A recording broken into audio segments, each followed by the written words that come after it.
విగ్రహం ఏంటంటే ముచ్చటగా ఇంకొక 10 రోజుల్లో అయోధ్యలో రామ మందిరం ప్రతిష్ఠింపబడబోతున్న శుభముహూర్తం ఇది ఇక్కడ. అయితే అద్భుతాలు జరిగిపోతూ ఉంటే మనం గుర్తించం. కానీ ఇప్పుడు ఒక అద్భుతమైన సన్నివేశంలో ఉన్నాం మనందరం కూడా. కొన్ని తరాలు ఎదురు చూసినా వాళ్ళకు దొరకని అదృష్టం ఈ తరంలో ఉన్న మనకు దొరికిందనమాట. ఈనాటి కాలం వాళ్ళకి దొరికింది. అయోధ్యలో విక్రమాదిత్యుడి చేత పునరుద్ధరింపబడి ఎక్కడ రామచంద్రమూర్తి పుట్టాడో అక్కడ యుగయుగాలుగా ఆరాధింపబడుతున్న మందిరాన్ని, అఖండ భారతాన్ని ఏకఛత్రాధిపత్యంగా పాలించిన విక్రమాదిత్యుడు సముద్రణ చేసే అద్భుతమైన మందిరంగా నిర్మిస్తే క్రూరులైన దుర్మార్గులు మతోన్మాదులు వచ్చి ధ్వంసం చేశారు దాన్ని. ఎన్ని వందల సంవత్సరాలు అక్కడి నుంచి దాన్ని తిరిగి నిర్మించుకోవడానికై ఎంతమంది ఉద్యమించారో, ఎందరు రాజులు, ఎందరు భక్తులు, ఎందరు యతీశ్వరులు, ఎందరు సాధు సంతులు, వీళ్ళందరూ కూడా ప్రాణత్యాగం చేసి పోరాడితే మాటి మాటికి వాళ్ళందరినీ అణగదొక్కడమే కాకుండా క్రూరంగా లక్షలాది మంది నిర్దాక్షిణ్యంగా సంహరించారు ఆ పాపాత్ములు. ఇక్కడ వాళ్ళందరూ ప్రాణత్యాగం చేశారు. స్వాతంత్రం వచ్చింది అనే స్థితి వచ్చింది. ముక్కలైంది దేశం కేవలం మతం మీద. మిగిలిన దేశంలో వీటిని తిరిగి పునరుద్ధరించుకోవడానికి అవకాశం ఉంటుందేమో అని నాటి హైందవ జాతి ఆశించింది. కానీ ఆశను కాలరాసి కోడిని ఒకానొక ధర్మ వ్యతిరేకమైన పాలనని తీసుకువచ్చి అనేక మంది త్యాగాలను కూడా మరిపించేలాగా, అంటే కాలరాసి నాశనం చేసి ఆఖరికి మా ఆలయాన్ని మేము నిర్మించుకుంటాం, దానిపై చేసిన అనవసరపు కట్టడాన్ని కూల్చుతాం అని వెళ్ళినటువంటి వాళ్ళని నిర్దాక్షిణ్యంగా లక్షలాది మందిని ఊచకోత కోసింది స్వతంత్ర భారతంలో ఉన్నటువంటి పాలన, ఆనాటి రాష్ట్ర ప్రభుత్వ పాలన.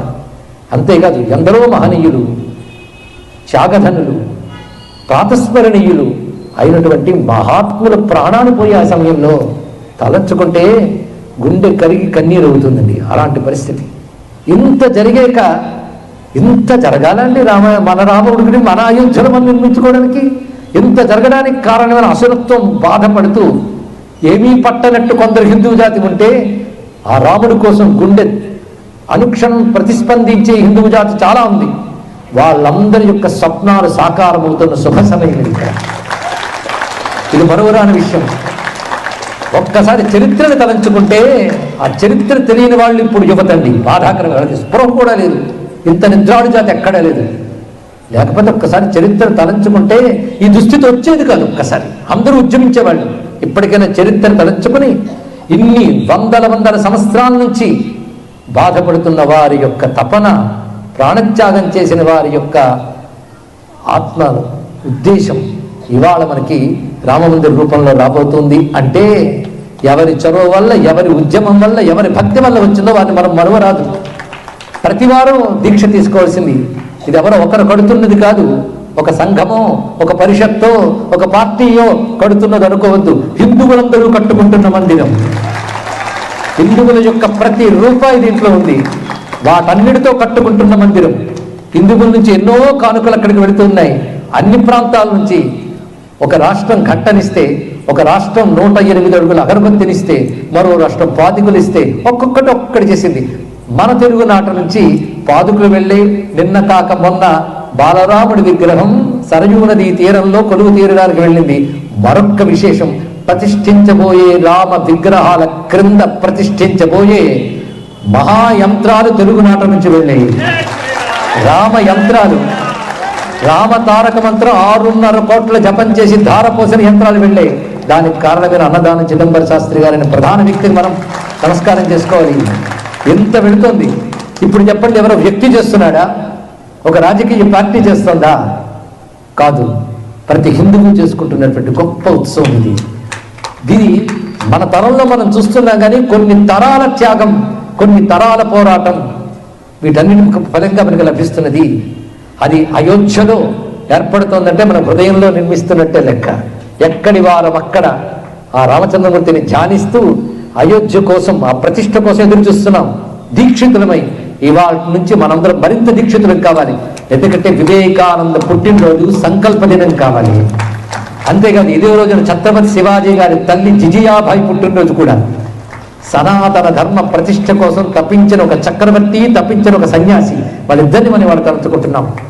ఇవాటి నుంచి మనందరం రామనామ జప పరాయణం కావాలి. అయోధ్యలో రామ మందిర ప్రతిష్ఠ నిర్విఘ్నంగా జరగాలి, సశాస్త్రీయంగా జరగాలి, శాస్త్రబద్ధంగా జరిగేటట్లు అక్కడ నాయకులకు బుద్ధికి ప్రేరణ కలగాలి, శాస్త్రబద్ధంగా ప్రతిష్ఠింపబడాలని ప్రతి అందరం కోరుకోవాలి. దీని వెనకాల ప్రతి హిందూ ధర్మాచార్యులు ఉన్నారు. వాళ్ళేమి దూరం కాని ఘట్టానికి ఇది ప్రతి వారు గుర్తుపెట్టుకోవాల్సింది. అయితే వాళ్ళ మర్యాదలు వాళ్ళకున్నటువంటి కొన్ని నియమాల వల్ల వాళ్ళు కదలలేకపోవచ్చు, కానీ అక్కడి నుంచే ఎక్కడున్న వాళ్ళు అక్కడి నుంచే ఈ ఘట్టం జరగాలని కోరుకుంటున్నారు. వాళ్ళ తపస్సుల్ని పంపిస్తున్నారు, వారు ఆశీర్వాద వర్షాలను అందిస్తున్నారు. అందుకే జగద్గురువులు శృంగేరి పీఠాధీశ్వరులు శ్రీ శ్రీ శ్రీ భారతీ తీర్థ మహాస్వామి వారు, శ్రీ శ్రీ శ్రీ విధుశేఖర భారతీ స్వామివారు, అదేవిధంగా శ్రీ కాంచీ యతీంద్రులు శ్రీ శ్రీ శ్రీ శంకర విజయేంద్ర సరస్వతి స్వామి వారు, వీరందరూ కూడాను మనందరికీ ఒక సందేశాన్ని, అనుగ్రహ భాషను అందించారు. అందరూ కూడా అయోధ్య రామ మందిర ప్రతిష్టకై రామమంత్ర తారక మంత్ర జపం చేయాలి. అందరం కూడా ఆ రోజున దీపావళి జరుపుకోవాలి. రామచంద్రమూర్తి మందిర ప్రతిష్ట మహోత్సవం వాడవాడలా జరగాలి అని జగద్గురువులు చెప్పారు. అంతేకాదు ఉత్తరప్రదేశ్ ముఖ్యమంత్రితో కాంచీ యతీంద్రుడు శంకర విజయేంద్ర సరస్వతి స్వామి వారు సంభాషణ చేశారు. అయోధ్యకు వెళ్ళి నిన్న మొన్నటిలో ఉన్నారు. కనుకనే ధర్మాచార్యుల యొక్క పరిపూర్ణ అనుగ్రహం ఈ మందిర ప్రతిష్ఠ వెనక ఉన్నది అనే సత్యాన్ని మనం హిందూ రామ ధర్మ ద్రోహులకి తెలియజేయాలండి. ఇక్కడ